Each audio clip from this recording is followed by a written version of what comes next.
Serious, what's a local rumor you heard as a kid that turned out to be true years later?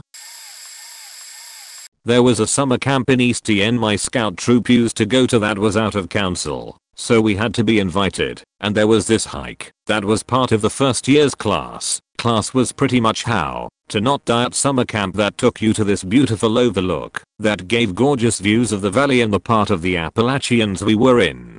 Thing is, this overlook was outside of camp property, or so we were told, so they had to get permission every time they took the kids out there, and the area was strictly off limits to everyone. Of course, rumors and legends were everywhere in this camp, and being the mid-2000s, one of them was that if you went to the overlook at night, the lights in the valley below spelled gay. Keep in mind gay was the funny word back then and everything among middle and high school boys was called gay. Now we'd heard this legend for years, and one year due to shenanigans my troop got up to, we were told we wouldn't be invited back the following year.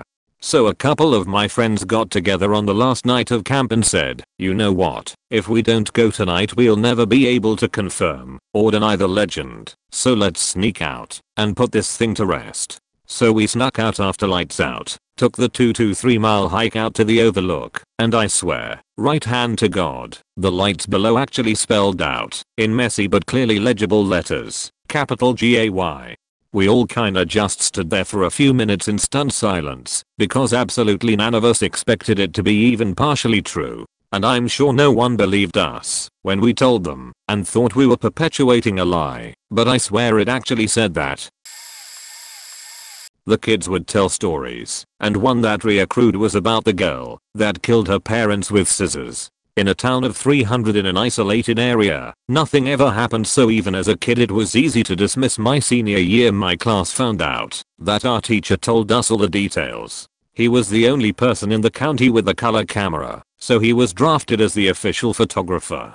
It was during a cold snap, so by the time state police arrived the scene was frozen. The temperature was so low that our teacher's camera froze up and he had to fake it, then return later with the sheriff to retake the pictures. The girl had been molested by dad and the mother knew. So one night stabbed them in their sleep with a pair of scissors. She dragged the bodies to the garage and attempted to burn them, but the only thing she had that was combustible was some perfume. She then came up with a story and ran to the neighbors. A few years ago I shared this on Reddit and did a little research. Turns out she was sent to the state mental hospital. She was released on a temporary insanity plea. However, she was wrapped at the hospital and got pregnant. She has a Facebook page, but I stopped there. I just know she is living in state and didn't want to dredge up more.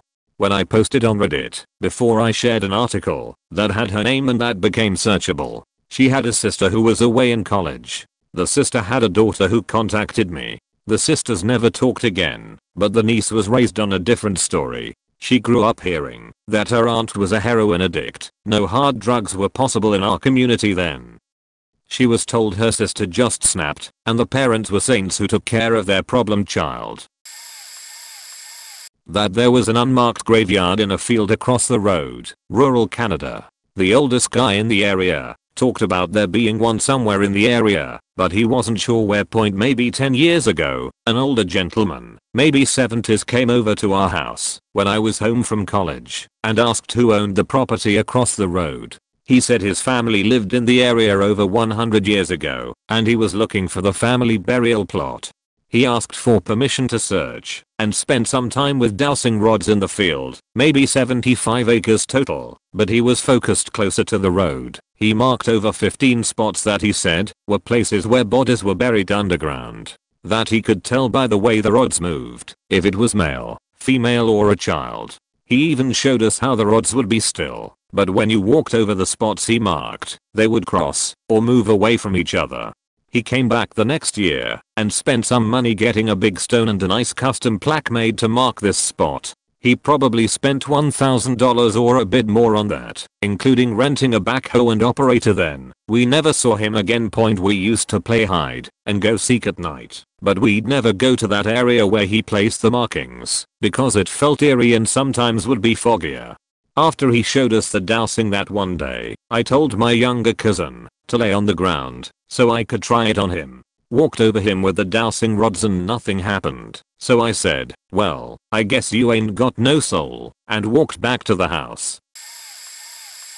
Long story, but in high school, M16 or 17, I was on the baseball team, and I had an injury, labrum tear, so I was visiting with one of the physical therapists, F20 or 21, that would come by the school, to get her hours in, before she could become fully licensed. She was helping me with some stretches and a nice massage. One of the assistant coaches kinda mouthed off for me to leave his woman alone.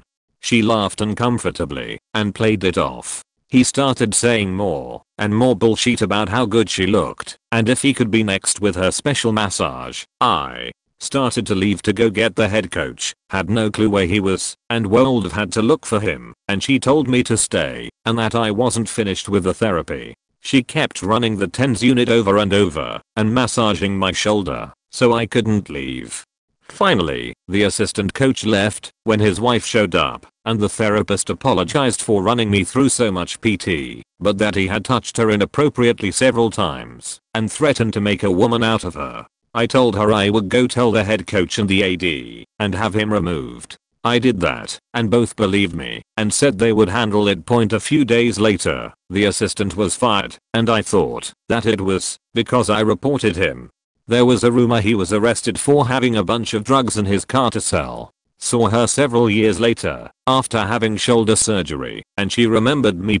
He ended up raping her like the day after I reported him, and when they went to arrest him, found some drugs. He agreed to a plea deal for the drug charge if the RPE would go away, and he wouldn't have to register as a such offender. He moved away after serving some probation, and that was it. She said it took her years of therapy to work through everything.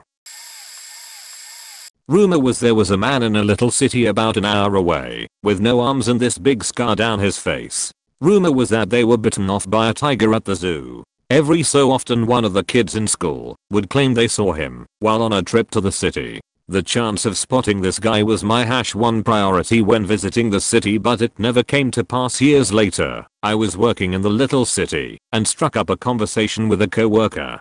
He had moved into a new house which was owner occupied by an older man. He was complaining that this man never left the house, always chose what was on TV, smoked inside, and was generally quite a prick to live with. After a bit he mentioned this guy had a nurse come every morning and evening to deliver his paper, food, or whatever he needed, and would always treat the nurse like shit. Abusing her, ignoring her, being overtly sexual, while she was changing his adult diaper. He needs a diaper? I asked. Yeah, he has no arms. It was Tiger Man. He was real, and for the next few months my co-worker extracted all the juicy details from him about the incident.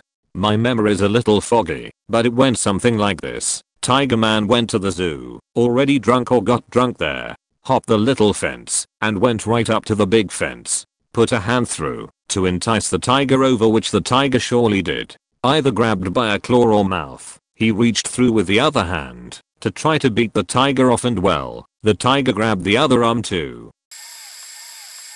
That there was a young wife of a very old money former plantation family who ran away with a farm supply salesman, and they were both never seen again in the early 1950s. The rumor was that they ran off to start a new life. Spoiler, I found the car that they were both still in 35 years after they disappeared, deep in a swamp that no one ever had any reason to go through.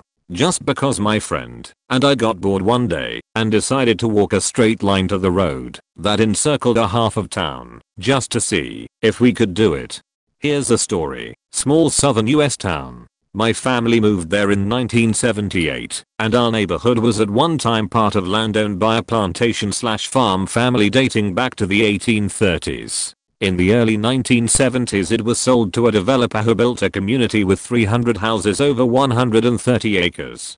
The farmland/neighborhood was a large flat expanse, and behind it, in sort of a crescent shape, there was a ridgeline that eventually dropped off into a marshland, swamp, and eventually, if you kept walking in a straight line, you'd be faced with a steep climb back up to the top of the adjacent ridge, where a road had existed since forever. Probably a wagon trail, then a small road, then a 2-lane secondary road. In all, from the back of my neighborhood to the ridge where the road encircled the town, was about 3 miles.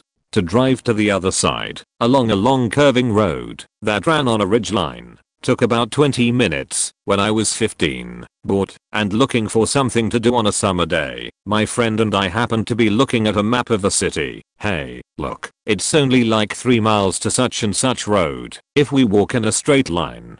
Let's do it. Let's walk straight that way, and we'll end up at the golf course, where he and I sometimes played golf. Point driving there was 12 miles / 20 minutes on a long, arching looping road. Walking there would take a few hours, but it's only 3 miles, so why not? And mid-afternoon we set off down the hill and encountered some soft mud in the woods at the base of the hill. We could see from the trees and the marks on the trunks that water had risen and fallen here many times. It was the dry part of summer, and except for a few pools of water, this swampland had dried up mostly. We walked from tree to tree, stepping on the exposed roots to keep from sinking ankle deep in the mud, and about an hour and a half, we managed to make it to an area that was less densely covered by trees. In the distance we could hear the occasional sound of a car driving past as it went by on the road that was probably 1/8 of a mile away and perhaps 75 feet above us as we looked up from the dry swamp at the base of the hill. We were walking towards the hill, getting ready to climb up, when I saw an old black 1940s car that looked like it was abandoned. The roof was smashed in, the glass was cracked but intact, and there were dents on all the panels and fenders. It was sitting upright, but all the tires were flat, and one was pushed under the car like the axle somehow broke. The windows had been encrusted with dirt and crud, but you could see where the water lines had risen and fallen for however long the car had been there. Cool. Look at this old car. I bet someone pushed it off the road, and it rolled down here. Nah, it was probably stolen, and they dumped it off the road, my friend said. The license plate had a 1951 tag on it. This was when the plate itself was stamped with the year, and didn't have a sticker, like they do today. So you got a new plate every year. I wonder if it's been here since 1951 inches. I rubbed the dirty grime off the passenger side window and looked in.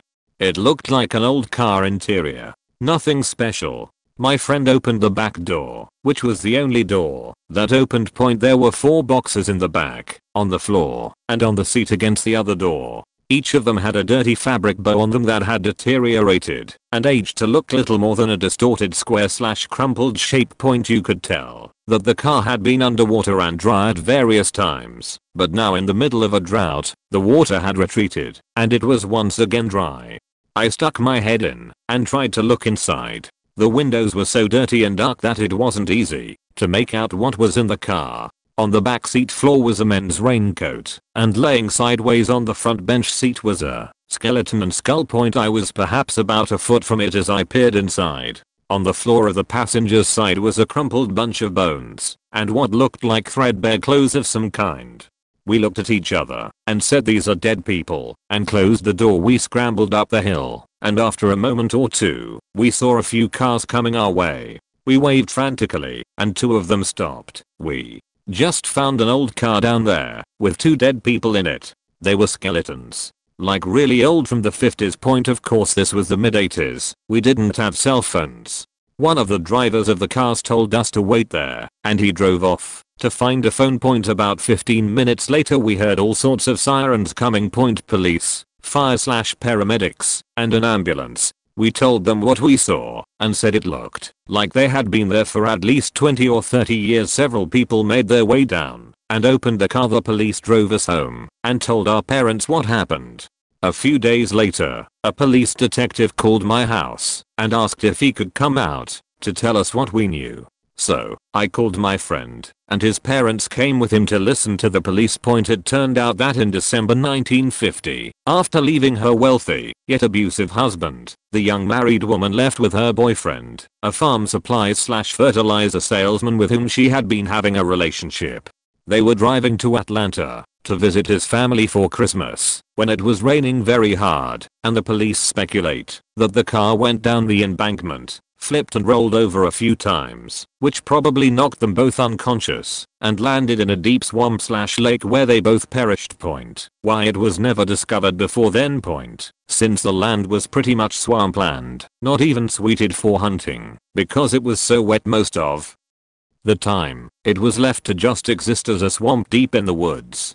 The family had owned the farm/former plantation, and prior to 1973, when part of it was sold off to build a community, except for the family and those who worked on the farm, it was doubtful that many people drove on that road point since then. It underwent upgrades and became part of the city's streets, but with no one to see the wreck happen, and the trees and brush too thick to notice if a car went through it. No one noticed the entrance point. The road was too high up to see anything but treetops, and being a thickly wooded hillside, no one could see the car at the bottom point. Decades of weathering and flooding/drying cycles kept it covered and exposed. Now what was odd was, when the car was found, the family was still too concerned about the scandal of the new bride leaving her society old money husband, so even 30 years after she was killed, it was kept out of the newspaper. Except for the people who were told directly by those who saw it or responded to it, there was no mention of it at all in the news or newspaper. So, even though I didn't know the rumor, I somehow solved a 35-year mystery of a disappearing young new wife who didn't want to stay married to a drunk, rich, old money guy. My sister used to go to all these parties and dances on the weekends, and I'd watch her kids for her. At some point she met this guy, a big guy physically and supposedly in the underground realm, and he would give her decent quantities of weed for free. She was pretty, a good conversationalist, and well known at the events. He probably just wanted to impress her/treat her nice/be flashy because he could. Maybe a year or two after this, I started smoking and would buy stuff from a family friend of ours who was my sister's age. The people, a dating couple, were quick to say they bought all their stuff from Mr. X, the same guy who gave my sister weed for free. One day, they say they are out, but Mr. X said he promises to get their order next week. Week after week, they keep complaining that Mr. X keeps making empty promises to come through. Eventually, the papers reveal that a recent drug bust revealed a drug route coming directly from Mexico to our small town in the Midwest, and Mr. X is no longer in around to be found. Everyone starts saying he snitched to save himself from the feds. Fast forward a few years, and I'm working with a crew of 2 Mexican guys. One guy decides to say the other crew member used to be a guard for a local drug dealer. Real important guy, that they'd go to this restaurant after bar close and hang out. Same bar my sister went to. No mention of what happened to the person he was guarding. TLDR. My sister was getting free weed from a cartel connect, but we didn't think he was legit until we found out he was. Oh boy, buckle up. My high school had ongoing rumors of teachers having inappropriate relationships with students. Almost all of them gym teachers, surprisingly, or not. It never took long for those rumors to be verified. A gym teacher was fired after buying booze for the girls' volleyball team on a school trip. Another gym teacher was fired after going too hard during Mardi Gras in the big city next to our town and just happened to flash a group of kids in the street who happened to be underage students from our high school, and they happened to have a camera. A gym teacher turned vice principal, explain that trajectory for me, was separated from the school after word got out that he and his wife were engaging in group sex with high school students. He's now a gym teacher in that big city next to our small town. Before that, this clown was banned from the 24-hour gym for making every single woman there epically uncomfortable by popping off his shirt and passing way too closely by any woman who was working out. He was an incredible creep and, honestly, deserves to be sent to an island and fend for himself. This one takes the cake. A former journalism teacher had to push back against rumors that he was carrying on an affair with one of his students. Evidently the student's classmates and a few members of faculty suspected and confronted their respective peers about it, but no one actually investigated the rumors. Turns out they were true. That teacher quit his job, ended up getting back together with the student, who was freshly 18 and a HS graduate, and now they have a child. Former teacher already had 2 kids with his first wife. Here's the kicker. That guy and his first wife were high school sweethearts. They have pictures together in my old yearbook. I went to high school with them. He returned as a teacher and, evidentially, child groomer. I guess he also fancies himself a writer because he published a blog detailing every single part of his affair with his student. This, inadvertently, contradicts the previous narrative that he waited until his student had graduated before pursuing their relationship, and that they never engaged in sexual activity within the walls of the high school or on designated high school sponsored outings. If you'd like to know more about this absolute cretin, check out his story in his own words. We had a leader of group of Satanists as a neighbor. His house was gated, and he had 2 very aggressive Dobermans that patrolled his yard. We were always scared of him as he was a very large and gruff looking guy who didn't ever look or act friendly. We referred to him as the preacher and would regularly shoot Roman candles at his house for no real reason. When we were old enough to drive, we started following him at times and ended up, one weekend, outside of the town in the country by about 20 miles. There was an old house on some heavily wooded land that he went to, so we ended up checking that from time to time, and one night there were about 20 cars there. A large and odd looking torch was burning in the front yard. So we quietly approached the house and tried looking in the windows, but all were darkly shaded. We were going to give up until we heard noises coming from the back of the house enclosed by a 9-foot privacy fence. So we gathered back there as the group was lighting more torches and stripping nude, gathering around a fire pit, while 2 already nude guys in hooded capes escorted a much younger, but definitely adult woman out of the house. She was wearing a sheer plain white gown and was placed on a wooden table next to the bonfire. There was a bunch more chanting. Then they gathered around the table and removed the woman's gown and washed her from head to toe. They then took turns passing a dagger around and making traces on her body with more chanting, then dripping red candle wax on her in various areas. Then they covered her in a black sheet. More chanting. Then removed the sheet, and she got up and drank from a chalice that had been filled from a pot warming over the fire. Everyone hugged and kissed her. Then she put what looked like metal covers on the torches to douse them. They gathered around the fire pit and more chanting, then headed back inside. We were amazed to see whatever it was that we saw and never returned or bothered the preacher again.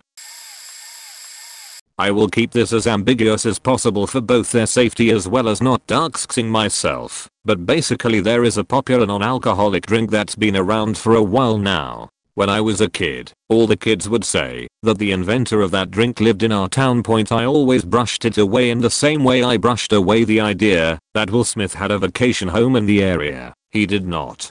But then my buddy told me that his sister was friends with the inventor's daughter, and that the reason you didn't know exactly where they lived, because they lived deep down a heavily wooded path. And if you didn't know a house was there, you would never see the entrance. I even brushed that off, because while my friend wasn't a liar, he sometimes had flights of fancy, so to speak.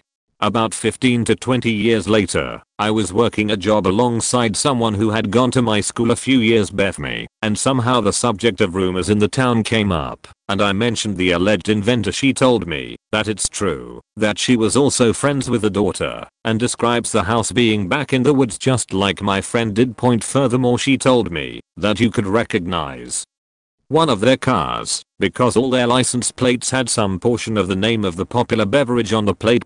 Sure enough, I've seen one of their cars once. This is going to be a long one because the whole story is interesting in my opinion.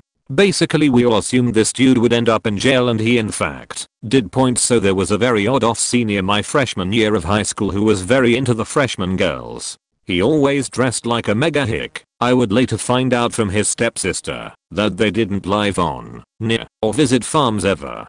Well anyways, my first alarm bell was when he asked me out after having one conversation with me. I said no. Then he asked my friend who was standing near me if she wanted to go out with him, and she of course also said no. He then told us that if we knew any girls 14 or younger looking for a relationship, that he was interested. Even at 14 I thought that was disgusting. Throughout the year he would find multiple freshman girls to date. I remember him dating 2 specifically. One he came to the school dance with, and she told everyone she was high on coke. The next girl was also very weird. If it wasn't so creepy how young she was, I would have said they were made for each other. She once explained to me that she liked to break laws because she liked going to court so she could just scream at judges and get locked into juvie. Okay. Well anyways, they dated for a while and then she got pregnant. He did not pass his senior year, so come sophomore year, he was still there completing his senior year. My course load was pretty heavy my sophomore year, so I was less involved in learning the drama around the school, and by now I knew the places he hung out and avoided them. Pregnant girl was also not back, so I have no clue what happened to her. Junior year I remember he was no longer enrolled and showed up on the first day and they escorted him off campus. Everyone at this point just knew he'd end up in jail someday. Well, this last year I got curious. My county has a jail roster, and I was like, I wonder if I was right about him ending up in jail. I looked and I bet you'll never believe that he became a sex offender for child born. There was a rumor that our school wanted to fire my biology teacher. She was one of the youngest teachers in the school. It was a Catholic school. It was the 90s in the UK. Few rumors really. 1. She's a young blonde woman, so sex with students was one of them. 2. They wanted to fire her because she wasn't Catholic. 3. Rumor was that they wanted to fire her because year after year she did what others considered explicit sex addition. It was one of those laughed about things passed down each year group who she taught. That turned out to be sort of true, but not found out personally within about a year. We did 2 weeks of sex ed aged 16. It wasn't explicit at all. It was basically no nonsense. Get the giggles done. This is the anatomy. This is what it looks like. More than this ray style side on cutthroats. These are the erogenous zones on guys. On girls. Pro tip for the guys. Learn where the clit is. Here are the forms of contraception you can use. Here is a guy from the local gun clinic with slides of various forms of STDs you don't want. Basically, proper bloody sex addition. Year after I graduated there was a rumor that she was under review and getting fired etc. about point at uni. Probably 6 years later, I'm doing graduate studies and I bump into her. She remembers me. She's enrolled again at uni, this time as a mature student, to do some courses so she can get into graduate studies. We had a drink at the union. Turns out the rumor was true, but way worse than I imagined. On the side of the school. Basically as a Catholic school, this one decided to give the duty of teaching sex ed to the re-department. This teacher knew they were going to do a conservative Catholic version which would basically be no sex ed at all. It came to her attention that the school had been distributing lots of condoms cause AIDS style printed material as well as some pretty standard rhetoric AIDS is a gay disease material to boot at the same time, which she basically put a stop to, taking copies and evidence of its distribution and kinda holding the school to ransom. She was to complete her time as an NQT, get to teach proper sex ed, and in return she wouldn't cause trouble about the garbage leaflets they wanted to continue distributing. Oh haha, and apparently yes, the head of RE who she butted heads with hated the fact she was not Catholic, so some more truth there to. She lasted 4 years after I left. It warms my heart to think she managed to positively impact every class she had during their GCSEs and give them actual sex edition. Interestingly, confirmed her story afterwards with some friends I still kept in touch with, that they basically never got sex edition. My older brother also remembered the sketchy leaflets. It's the kinda thing I wish he had kept hold of. Makes me kinda angry that in the 90s that kind of BS was being pulled in regard to the whole condoms cause AIDS thing. As a teenager, my friends and I used to talk about this haunted old mansion. I think some of my friends had broken into it and stuff, or so they claimed. The story I remember people saying was some stereotypical horror movie tale of people whose car had broken down and seeking help, and then the owner ends up killing them. There was a huge greenhouse/conservatory inside it, so we imagined them being chased through this indoor jungle by a maniac. The place was run down and looked like an institution, bars on the windows and all. I later found a news story online about it. The owner was some rich jerk back in the 1980s who used to go pick up young male prostitutes in the city and take them home, and then he'd more or less keep them prisoner in his house and get them to perform all manner of degrading acts. A couple of them got together one day and decided they weren't going to do this shit anymore. They wrecked his greenhouse/conservatory and then waited for him to come home and stabbed him to death as he came in. The newspaper has these old photos of blood all over, I think writing on the walls. I guarantee that very few people even know or remember this story, especially people who weren't around then. But that house colored my adolescence. I drew it for art class.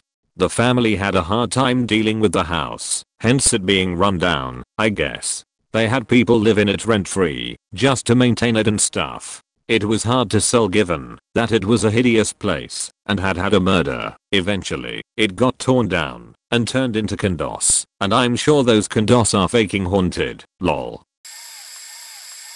Jesus Christ. Does every school have a pedo teacher? We had rumors for years that one of our history teachers in middle school was a pedo and would watch porn in class because he was known to stare at the girls and would intently watch his computer with headphones on while we did assignments and quickly flip the screen when someone walked up. I don't know if the pedo thing was true or not, but he was later fired for anger issues and just leaving mid-class and got on at a nearby high school where some relatives went and they had the exact same rumors start up.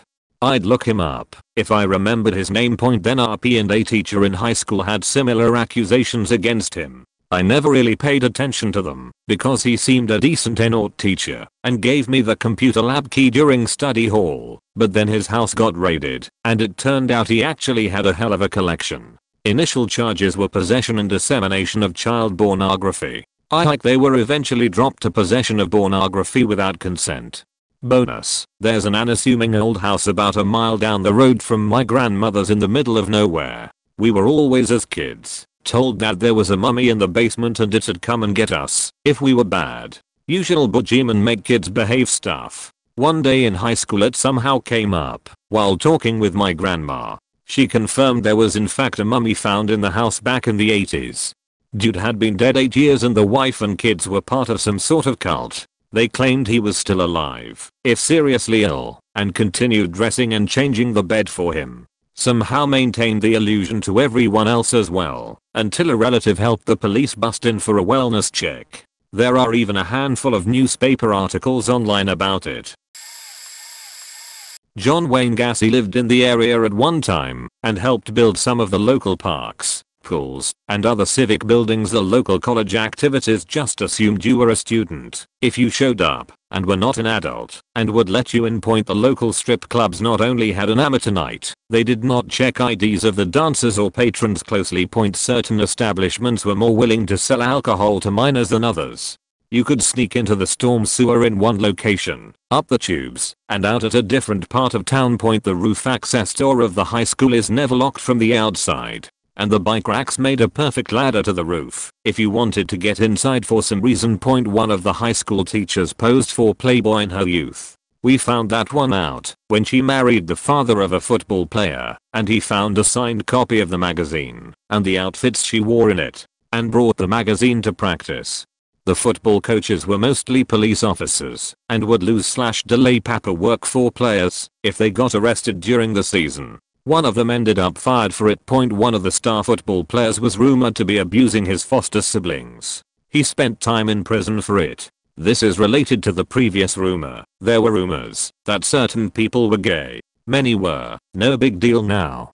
I went to high school with several different guys that were rumored to molest young people while in high school. One had to be trespassed from the public pool for perving on kids as an adult and was later arrested for child porn. Another is currently serving time for using their animal show, think Steve Irwin knockoff, to recruit underage males into prostitution. I'm sure there are more.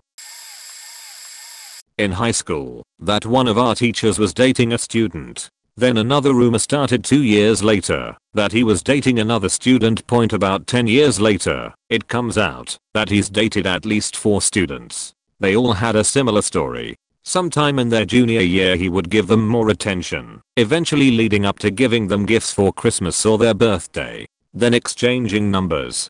Eventually they would start texting. Then they'd meet up outside of school, and then they'd start seeing each other regularly. He'd have them over on weekends, take them out to nice restaurants, getting them alcohol. He'd get them Airbnbs for their friends to have a good time, and they wouldn't tell their friends who paid for it. They all said such never happened until they were 17 or 18. But they were flirty before that. I always had a bad feeling about him. Before first period, he'd be outside his classroom and always try to talk with groups of girls walking by. One of the girls he dated, we've talked about it once everything came out. She said he was basically a sugar daddy. She said he paid for her laptop. paid her credit card bill and cell phone bill. They'd go out once or twice a week to nice restaurants and he'd flaunt his money by leaving a nice tip.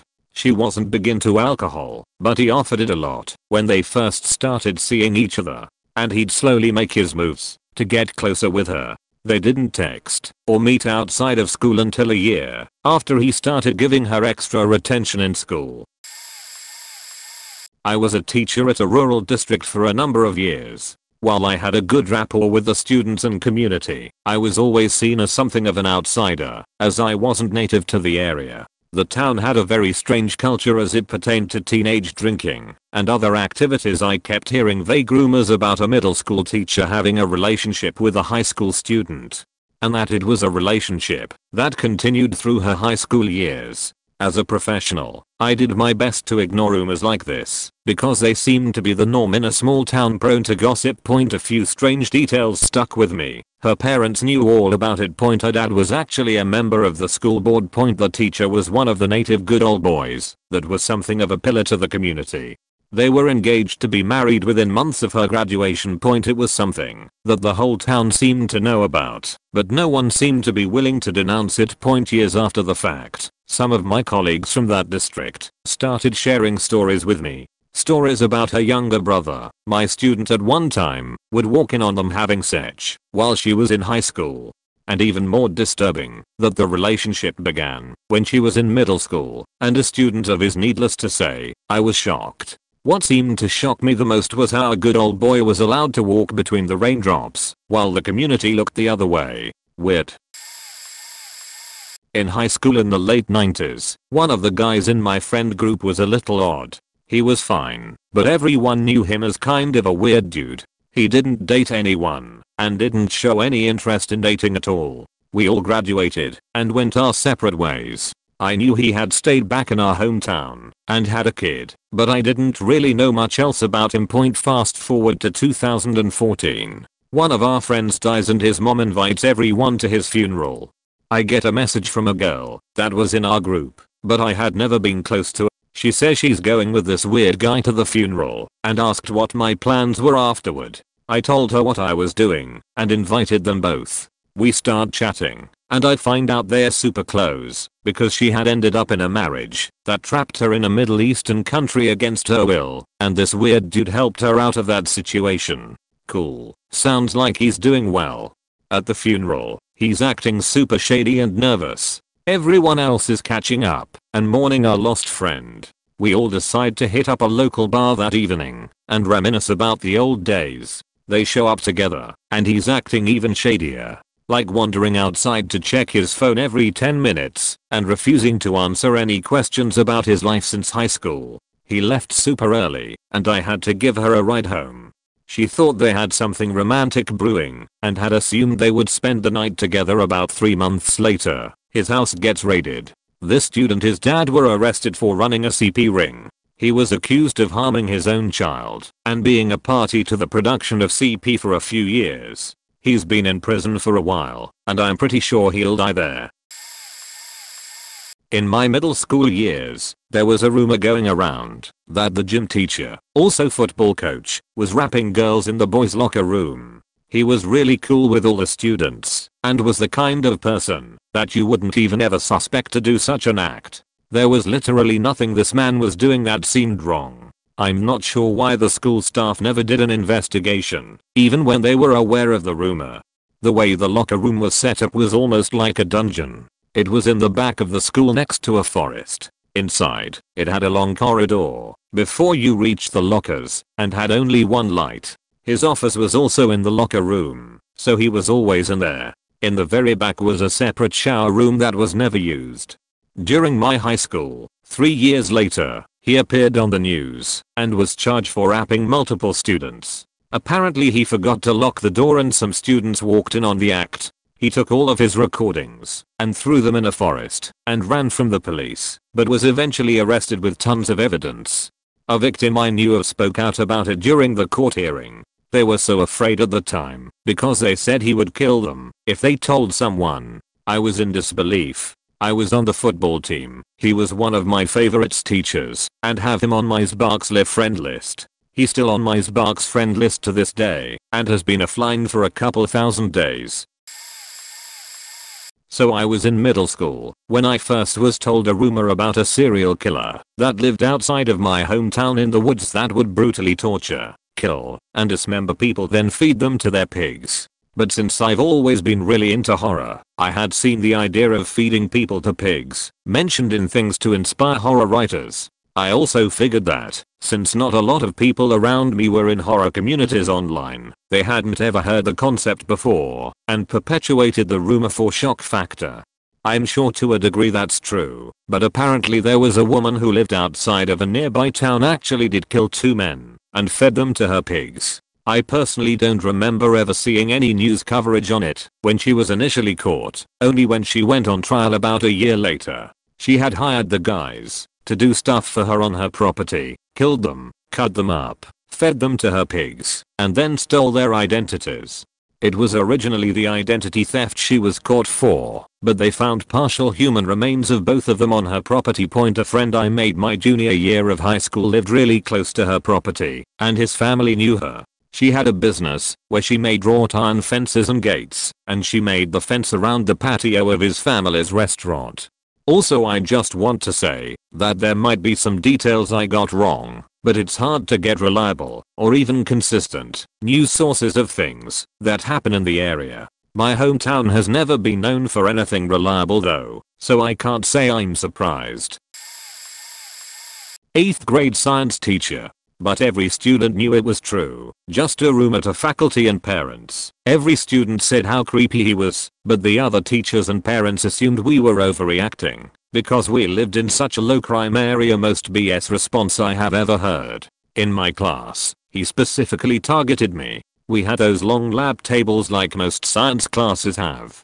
But he had a regular desk meant just for me. He put it where it was touching his desk, where I would sit face to face with him. Every quarter he would change everyone's seats except for me. He would constantly just stare at me and my breasts, dress code me, telling me to stay after class. The reason I quoted it was because he never wrote me up, not a single time, not even called an admin. Keep in mind, I was always in dress code.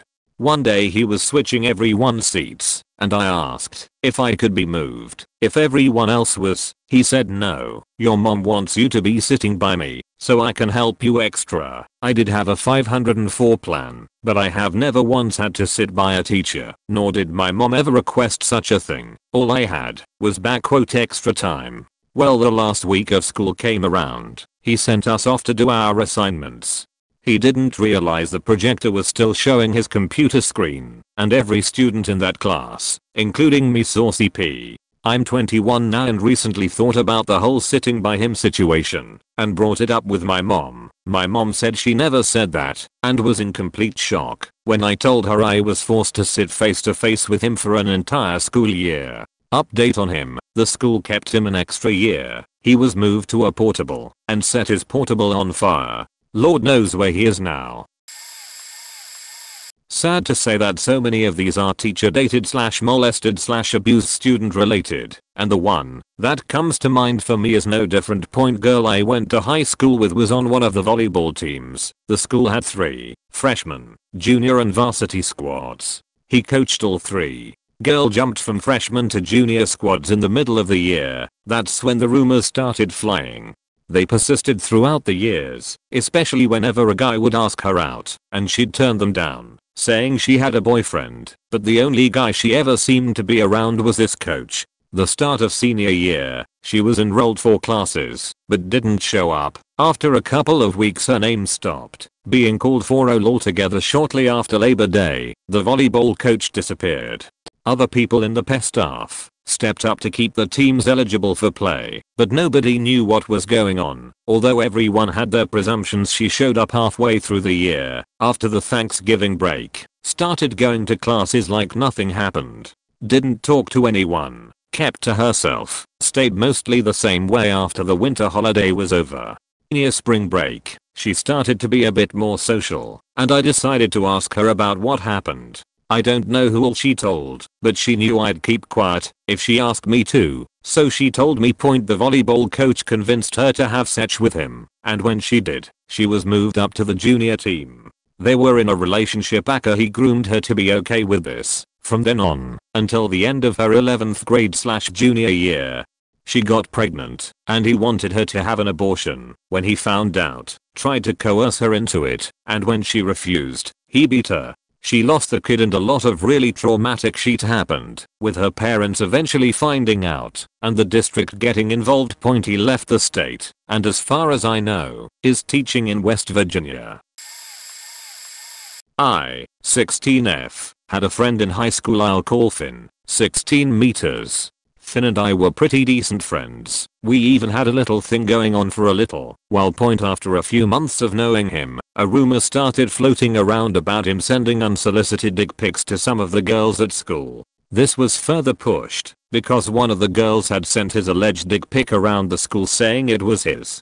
But no one could say for sure if it was true or not because there were no screenshots of the conversation. A few months go by, and I get a message from him on Discord saying, "Hey, what's your opinion on CP?" I was very taken aback thinking he was messing with me. I said not my thing, HBU. And he replied with I kind of like it. I was very creeped out, but hoped he was joking. I talked to him a little more, and realized he was being dead seriously. He gave me so much information that it was impossible to say he was lying. He kept asking if I wanted to see any, and I kept saying no. I wrapped up the conversation and took a bunch of screenshots and told my mom because I needed to get it off my chest, and she got the school involved. Unfortunately, the school didn't do anything about him other than suspend him for a few days, even after I got an audio recording for him admitting to everything, concluding the unsolicited dick pics. And the really bad cherry on top is that I'm legally not allowed to tell anyone at school about this because there are victims that go to school that don't consent to having that information out about them and him. When I was a kid, a rumor warned against a church volunteer, maybe 45 meters. Don't stay alone with him, and don't eat or drink anything he gives you. He was always there for summer camps, catechism, holidays organized by the church. The public opinion was split between those who rumored he was a pedo and those who really liked him as he was humble and always available. When I was 17, he was at the seaside with the priest, teen volunteers and some 10, 13-year kids. Some kids opened his laptop and found photos and videos of naked kids. They even recognized faces. He drugged young boys with Xanax prescribed for his anxiety and took pictures of them or videos of him playing with their genitals. The kids took pictures with their phones, sent the pictures back to their parents. Parents told them to stay absolutely quiet, and when the trip came back by train there was a small mob of angry parents and several police cars to wait for him. He was arrested on the spot. Police raided his house and also found Polaroids of naked young boys there was, and still is, so much stigma around child molesters, and nobody testified against him because I'm not a *****. He was convicted for possession of child pornography and spent 8 to 10 years in prison where he followed a rehab program for such offenders. Then he came back. He slowly gained trust back by helping old church members, doing grocery runs, organizing events, and now he volunteers in after-school programs. Last time I heard of him, he was badly beaten by the father of a young boy over a minor traffic rage. Nobody beat an eye, but we ask ourselves if the rehab program worked. So when I was 8th grade in our school there was a boy who had some problems at home. He joined our school at the end of 7th grade, and then when he joined he was normal at his first day, but everything changed in 8th grade. He started acting weird, and he had wounds on his arms and legs. At first I didn't pay attention, but people in my neighborhood said that he is slave to his parents, and that they beat him every day. At first I didn't believe, because I thought those are just rumors, but after few weeks I started to believe in that rumors, because he had more and more wounds every day. And that day I made one of worst mistakes in my life. I decided to follow him home. So after school I was waiting for the bus with him. I tried to make conversation, but he didn't said anything. When bus came we left the bus on same stop, which was suspicious to him, because I'm 5 blocks away. And then he finally talked. He asked why did you left bus early. I said to him that I'm going to my grandparents. Then he smiled and walked down the street. I was following him through some bushes and finally he arrived home. He had nice house that is not too big. His mom waited for him outside. So I thought that I just lost my time and that those rumors are fake. I didn't give up, but I wish I stopped there. I came under his window, but I couldn't see much because he had curtains on all windows. So I wanted to sneak through his basement and try to hear what is going on there. I opened his basement from outside and turned my flashlight on. As I go deeper it was more scary, but then my heart stopped when I heard a loud scream from his house. I couldn't hear what they talking about, but then I started to hear how they beating him. I ran out basement, but when I was in backyard his dad saw me and ran away to chase me, but I escaped. I never went close to his house again.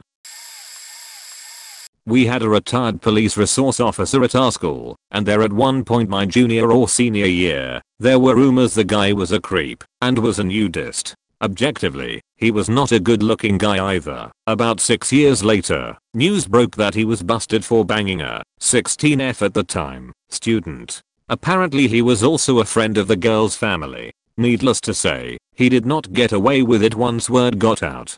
He got 15 years against 14 counts of sex with a minor. The victim was in court crying, saying the prosecution was blowing things out of proportion, saying it was all consensual. Consent is 16 in my state, but is 18 if the older party is in a position of authority, which he was, not trying to justify his actions. It's messed up by the way. Point also, not completely related, but in the 2 weeks afterward, a guy that was in my graduating class and was the freshman boys basketball coach at this time was busted for sleeping with one of the above students' friends as well.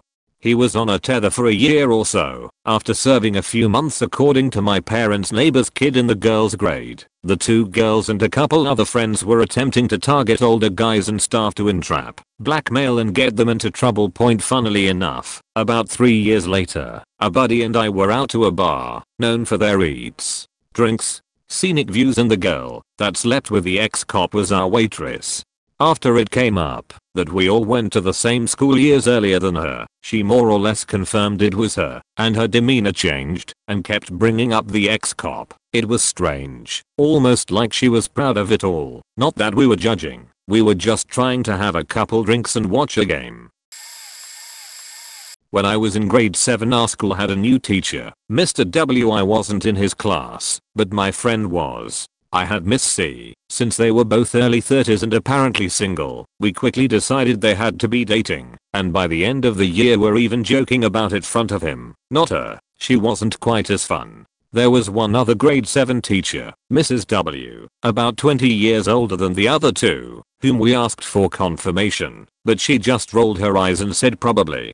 It seemed we would never get the definitive answer as Mr. W transferred away again after that year, but 2 years later, when my sister is in Mrs. W's class, she comes home to tell us that Mr. W and Miss C have set a wedding date, and yes, they'd started dating by the end of September. Bonus. Why, you may wonder, was Mr. W at our school for only 1 year? Well, when I moved on to the local high school, I found out that not only was that school his main gig as a chemistry teacher, there was a rumor about his mysterious year-long disappearance while he was teaching my friend's grade 7 class. That also turned out to be true. My friend's mom worked in the high school's front office and knew all the tea. It turned out that he had been dating one of his students at the high school, and when they were found out, the girl's parents were strangely cool about it and asked the school board not to fire him.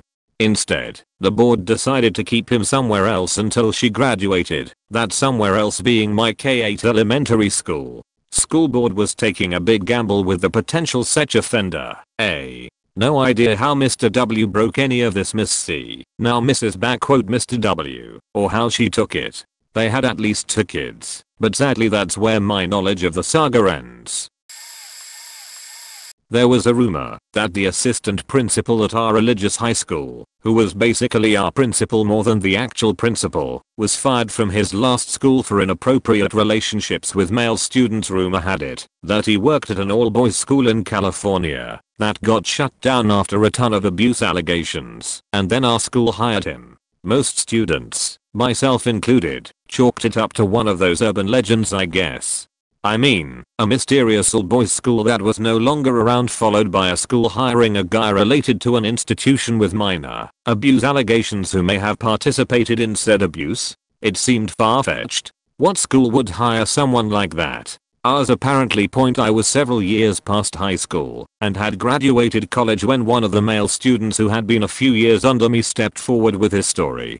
The inappropriate conversations and invitations. Just creepy shit. And he wasn't the only one. Apparently the guy had been inviting underage male students to his home to hang in his hot tub with him. There was other stuff too, but that one was the big reveal for a lot of people. He also ran the school's faith walk class, where he would take the kids on an overpass camping trip to have religious experiences in the middle of winter in the Northeast. A weird class to say the least. I didn't take it, but my younger sibling did, and told me he had them get lost in a corn maze at night and have God guide them out or some shit. A story for another time. But he was the only adult there, if I remember correctly. And the kicker, the California all-boys school story was actually true. I haven't seen it, but after other students started coming forward with their stories, someone found a Reddit page, I think, dedicated to former students who had suffered abuse at the school. I think it was for troubled boys or something like that, and sure enough, the guy was involved with it. I think his name may have even been brought up. I forget if the school confessed to knowing when they hired him or not, but it wasn't a good look. When they heard that parents were going to the police, they tried to minimize backlash by hiring their own investigator and putting the vice principal on sabbatical. Well, turns out the investigator was from a company that specializes in covering things up more than getting to the truth. A friend of mine was actively involved in redirecting people to the actual investigator that was working with the family of the boy who came forward. I wish I knew how everything turned out, but perhaps the company the school hired was good, because it has been a couple years and I haven't heard anything in terms of follow-up. Still wild for me to think about. Growing up in my neighborhood, there was a ton of kids. On our side of the street for about 1/4 of a mile, the backyards dip down right at the property end, and there are train tracks. Commercial freight train would run through 2 to 3 times a day. Some of these had 70 plus cars on them. One time counted upwards of 140. We heard all the time about a boy who tried to jump onto it and lost his legs. We thought it was absolutely ridiculous. The trains with that many cars moved at a snail's pace, especially by the residential area it comes through. How could a boy who is made of speed like us fall under that slow train? No one knew the name or what happened, just that boy lost his legs. Now you take that train serious and nobody kicks the ball when it's coming by, and no one slides down the hill from when you hear it till it's gone. Like a made up story all the parents patched together to convince us the train is serious. Fast forward 20 years at my current job, I met an older lady who grew up in that neighborhood. We chatted about all kinds of stuff, because that neighborhood had some wild stories, like the mega inbred family that smashed passing by cars and had their house burned down, which was then deemed a hate crime by the city and awarded a new one. Not only true, but there's Reddit threads of them. Then one day she asked me if I'd heard about the boy who was crushed by the train. I told her we all thought it was made up. She came to work the next day with the newspaper clippings talking about the story. I took a trip down that way to the address listed in the local paper, and there was the home that I never realized while growing up had a large custom handicap ramp on it, and the last name mentioned in the article on their mailbox. We had a serial killer walking amongst us, and who she was known. I thought to myself, bullshit, she will be in prison rotting. Oh. God, I was dead goddamn wrong. I don't know what it was, but she got a short sentence. This bitch decapitated her boyfriend over a disagreement. He was asleep, and she walked in a blade and chopped his head off. She tried burying the head in her yard and burning the body. She went 2 weeks before anyone caught her. She didn't consider people would look for him. Another, her dealer wouldn't give her a fair price on something. She shot him with his own gun and put the MF oil barrel. His body was found 8 months later. By the way, this happened within those 2 weeks. They found out it was her because neighbors told the police how she was the last person ever seen with him. The fact he never left his house after her visit was suspicious, but they weren't on 24/7 watch. It was noted she left with a fairly big duffel bag and a backpack. She didn't have these when she entered his home. She had 3 more victims, but this was after she got out. 5 years later she killed her new boyfriend's ex for being around too much. They had a kid together. So she caught her walking one night and iced the beach up. I don't know the full story, but someone found her in a street drain, cut up into pieces. Our street drains aren't big and very publicly seen. I don't know how TF no one saw her or didn't drive by. Kid's fine by the way. Their daughter was with her grandma at the time. The 4th victim was actually her cousin. She was having a hard time finding a place to stay. She went to a cousin who she was close with. After she got convicted for murder, he wanted nothing to do with her. He lived not far out of town, 30-minute walk on average. Apparently she left after a fight and waited for him to go to bed, then snuck in through a broken cellar door that he must have forgotten about. Stabbed him 34 times in the chest. He wasn't found for 5 months and people were wondering why they hadn't seen him. He was a small-time farmer. People would see him out in the fields or something time to time. Cops were called and asked to check on him. They found him rotting in his bed and out of possession, stolen. She wore gloves during this, so it wasn't till she got arrested after her 5th victim, and she confessed after it, that they knew it was her 5th, was unfortunately an innocent teenage girl. All this was caught on camera. She stopped and asked the girl for something and it escalated. As the girl tried to walk away, and this beach followed her.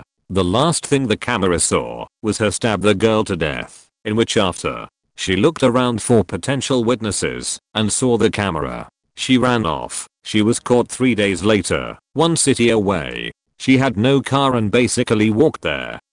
She got 10 years. She got out nearly 6 years ago. I legit have met the beach 4 times. I genuinely don't know how she managed any of this. Even in her old photos, she wasn't as very weak, a toothpick kinda. When I was in high school, we had 2 teachers who were a little weird with students. One was the male Spanish teacher, who everyone thought was so attractive. Even my best friend who was a gay dude was into him and used to hit on him in class. Senna Martinez. I never had him and thought he was kinda ugly, but anyway. There was a rumor that he got fired from his old teaching position because he slept with a student. Most of us dismissed it because he had a wife and seemed to be happily married, but he definitely made out-of-pocket comments about his female students' appearances all the time. Another one, a female English teacher, was constantly complaining about her husband. She used to pick up framed pictures of him off of her desk, show them to the class, and complain about his weight and about how he was apparently lazy and never helped with housework or the kids. She also definitely noticeably paid lots of attention to the male athletes, constantly flirtatiously teasing them in front of the rest of the class. If a popular male athlete in her class got a new girlfriend, you knew she was going to bring it up in front of the whole class. And then a year or 2 after I graduated, they both got fired for sleeping with students. And the crazy thing is that the senior basketball player the English teacher slept with had actually been well known for almost exclusively dating freshmen or even 8th graders. Also, less of a confirmed rumor, but the AV teacher who taught English also was just awful and so lazy. Phoned it in all year. Her class was a joke. And after I graduated she got fired too because she was taking all the assignments and tests for her English curriculum straight off of Google. Many pairs of teachers at my high school shared the same last names, so it was rumored that all these pairs were married. It was actually worse. We had about 6 pairs of Mr. and Mrs. teachers with the same last names. There were 2 pairs of teachers whose names were too unique, so we just assumed they were together. Not a big deal. We didn't think about it much more than 2 couples that became teachers and then worked together based on location. The others, there were only rumors, and we just made fun of the whole concept, since there were so many of these pairs. After I finished high school with my friend circle, one of my friend's mother, not a teacher, that went to high school with many of the older teachers of these pairs, finally got to spill the beans about her own high school drama. The 2 pairs of teachers along with all the other pairs that shared last names were not only married to one another, but were made up of teachers that had gotten into relationships with students while they were still attending high school. Those students later got teaching degrees, and then there they were, teaching us alongside their predatory teacher spouses. My friend's mother gave us a bunch of other dirt on these teachers, but nothing as bad as this. We lived in a smaller town, but not so small that the options were that limited. I still wonder how no one got into trouble, but I guess it was a different time. It's still so faked up. So this one's technically not officially confirmed, but it's a pretty safe bet that it's true. So there is this town. It's known as a pretty bad town. The town is home to a large number of shops and restaurants despite its size, because it's the central town of a larger area. But two of the restaurants kind of stick out: Titanic, later, Gioca d'Italia, and Snack Plaza. They always have the same few people sitting there, their food is horrible, and they don't get any customers outside of the regulars. Nobody knew how they managed to avoid bankruptcy for so long with how little money they should be making. Well, they didn't know. Everyone said that they were just covers for money laundering. I always believed it judging by my experiences with the town. I also knew of the whole drugs deal between the village and Scandinavia. Everyone knew about it. A lot of people even knew who were behind it, like my brother and subsequently me. But nobody snitched on them. About 2 years ago the whole drug operation experienced some turbulence when a few of their couriers got caught on the Norwegian border. Now the police were hot on their tail. Not long after that they got arrested. Not long after the Snack Plaza went up in flames. A little while later the Titanic, by this point already the Gioca d'Italia, also went.